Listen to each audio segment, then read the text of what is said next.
Hello everyone, this is Sunaina Setia from learning life spiritually. चलिए आज फिर कुछ नया सीखते हैं।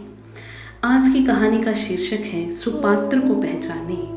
कहते हैं दान सुपात्रों को करना चाहिए। राजस्थान के जैसलमेर में सेठ जयचंद जैन रहते थे। एक बार गांव में अकाल पड़ा।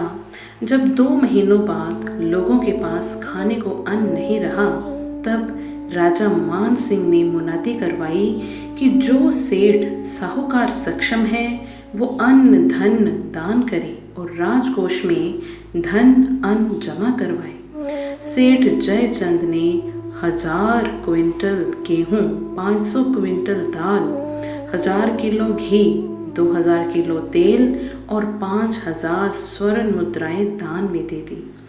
5 माह बाद अकाल पूर्ण हुआ और सेठ को पता चला कि उनके पास जैन मंदिर में, जहां वो दर्शन के लिए जाते थे, उसके पुजारी के 2 बेटे भूख से मर गए। उसके कोठी के पास का लग्दुमल, जो सेठ के बचपन का दोस्त था, उसने भूखमरी से दम तोड़ दिया। यह सुनकर उसे राजतंत्र पर बहुत रोष आया। वह राजा के पास गया और राजा से कहा कि मैंने इतना दान दिया, पर दान की चीज़ें मेरे आसपास तक नहीं पहुँची।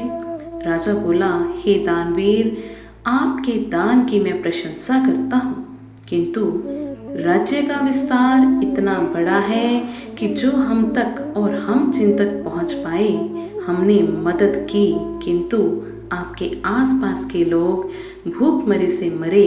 इसका कारण शायद यह हो सकता है आपके रिश्तेदार, नौकर चाकर, मंदिर का माली, पुजारी और मित्र और समाज के लोग आर्थिक रूप से सक्षम नहीं थे और शायद वो आपसे कहने में हिचकिचा रहे हों।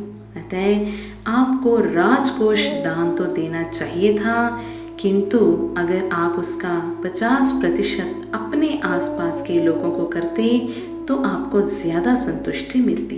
मित्रों, यही स्थिति हमारी है। हमें पहले घर, हमारे कर्मचारी, फिर पड़ोस, फिर मोहल्ला, फिर मंदिर के लोग, फिर हमारे रिश्तेदार, फिर शहर, फिर प्रदेश, फिर देश और फिर विश्व। अपनी प्राथमिकता निर्धारित करें और सेठ जयचंद जैसी गलती करने से बचें।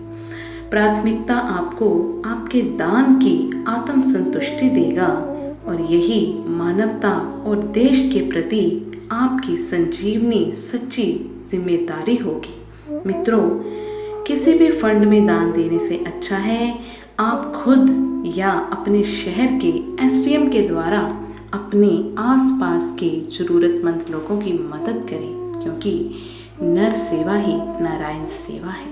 सीखते रहिए मेरे साथ in learning life spiritually. Thank you so much.